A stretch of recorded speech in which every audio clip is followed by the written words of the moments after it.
Olá, olá, galera, tudo bom com vocês?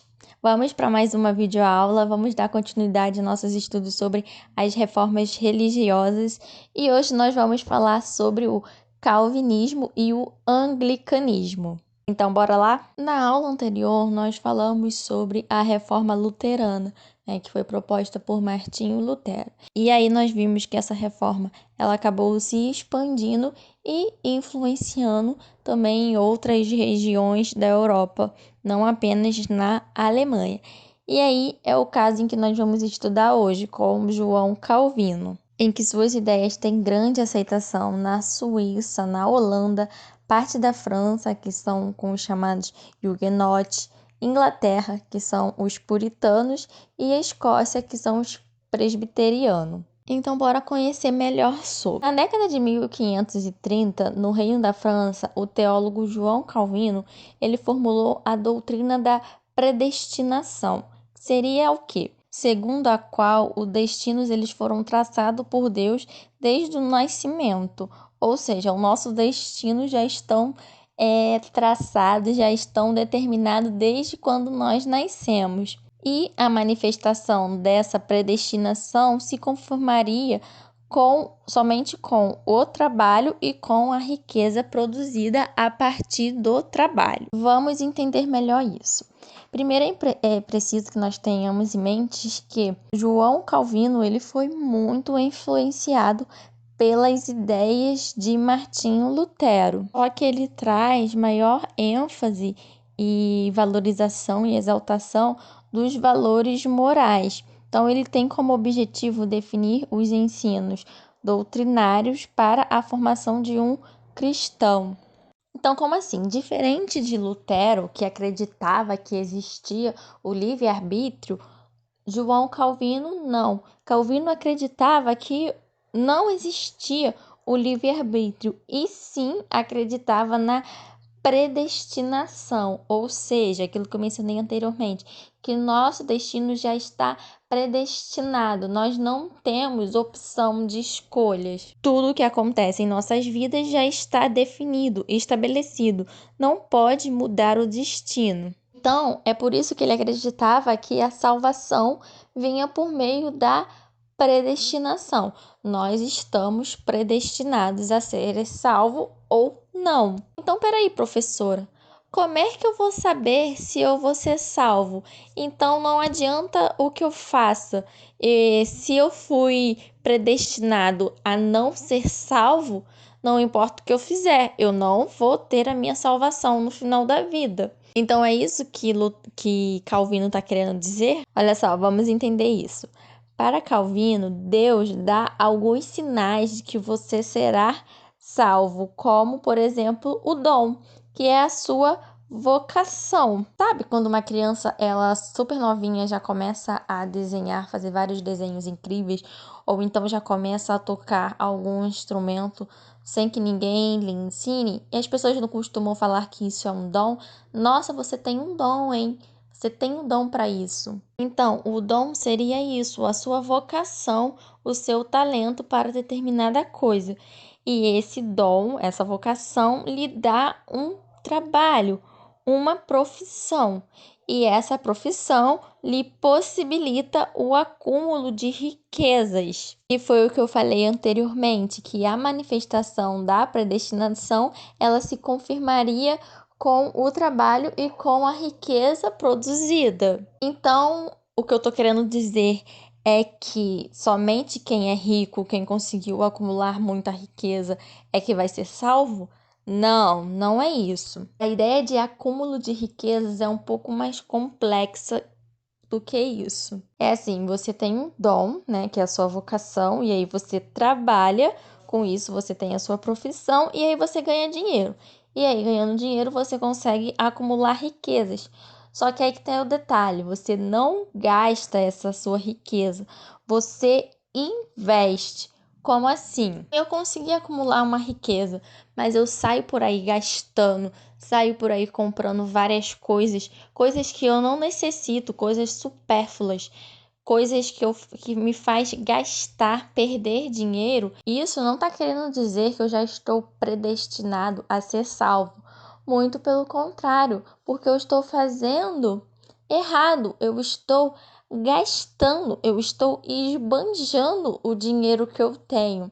A questão aqui é a seguinte: eu acumulo riquezas, mas eu não gasto, eu invisto. Olha só, vou dar um exemplo. Se eu sou uma artesã, faço os artesanatos lindíssimos, consigo trabalhar com isso, consigo ter dinheiro e aí eu vou e com o dinheiro que eu conseguir, eu consigo comprar uma casa para mim, para minha família. Eu estou gastando esse dinheiro ou eu estou investindo? Eu estou investindo dinheiro, eu estou investindo em um bem durável para mim e para minha família. Então, aqui é fundamental nós entendermos que a ideia de salvação por meio da predestinação não está relacionado a quem é mais rico ou quem é mais pobre, e sim aquele que consegue trabalhar, acumular riquezas, ou seja, a investir seu dinheiro e não sair por aí gastando de qualquer maneira, beleza? E aí, toda essa ideia de acúmulo de riqueza, de dinheiro e de trabalho, tudo isso é importantíssimo para uma classe social que está cada vez mais ganhando força. Que classe social seria essa? Seria a burguesia. E aí é claro que o calvinismo ele acaba ganhando assim muito apoio da burguesia, muito apoio dos burgueses, pois isso estimula o trabalho e contribui para o desenvolvimento do capitalismo.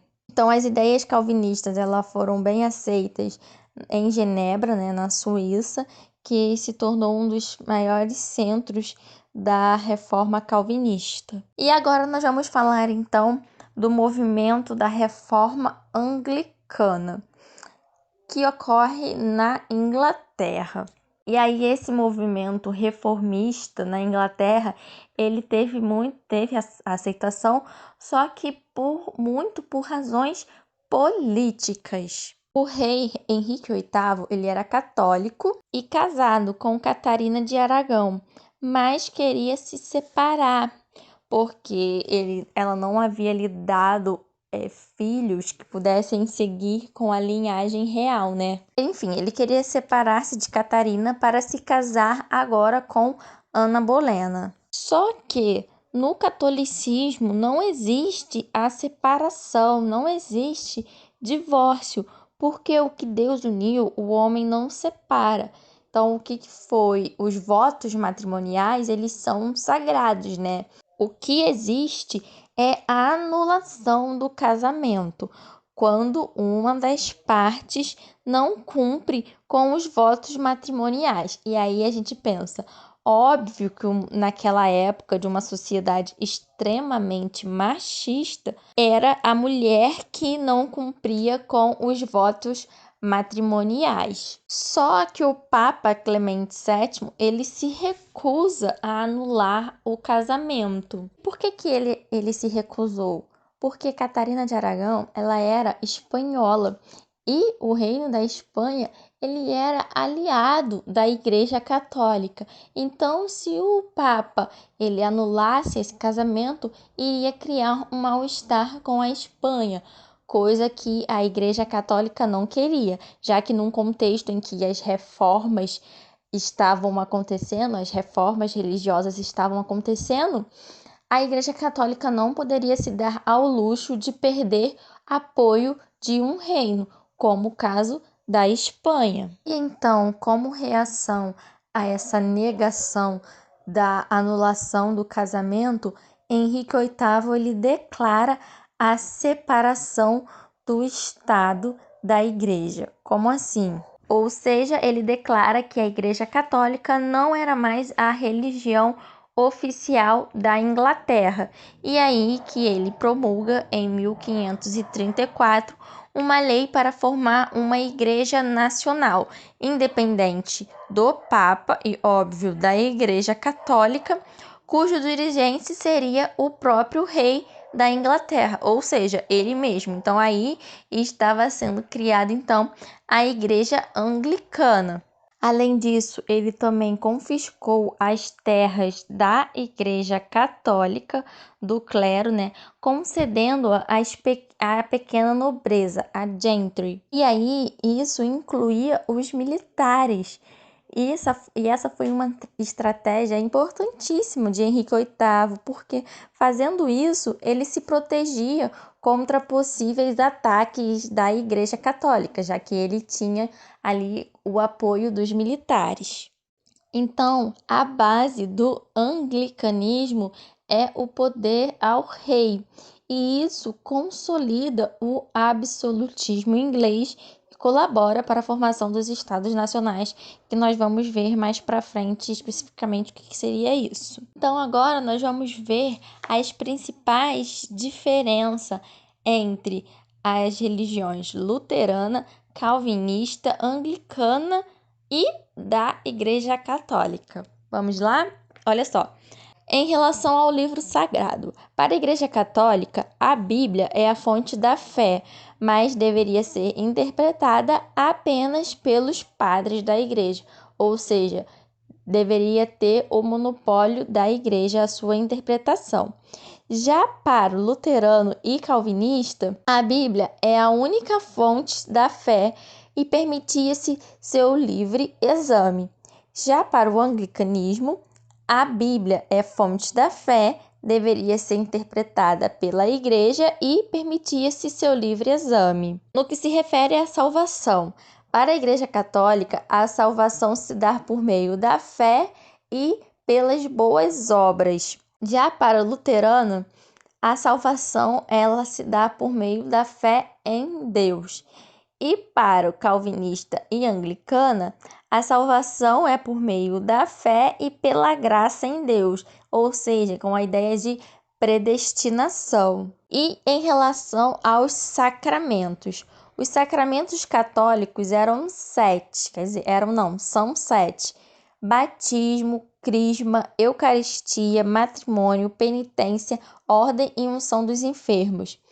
Para a luterana, calvinista e anglicana, são apenas 2, que são batismo e eucaristia. Em relação ao rito religioso, na católica é a missa solene e uso do latim.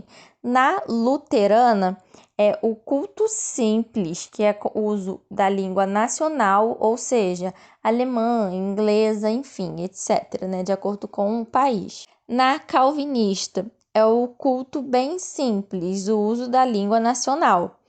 E da anglicana é o culto conservando os ritos católicos, liturgia, hierarquia da igreja, enfim, e o uso da língua nacional, inglês. Então, essas são as principais diferenças entre as igrejas cristãs. Eu espero que vocês tenham entendido com a aula de hoje as principais ideias do calvinismo e do anglicanismo, principalmente a questão da doutrina da predestinação e das razões políticas que motivaram, né, esse movimento reformista na Inglaterra.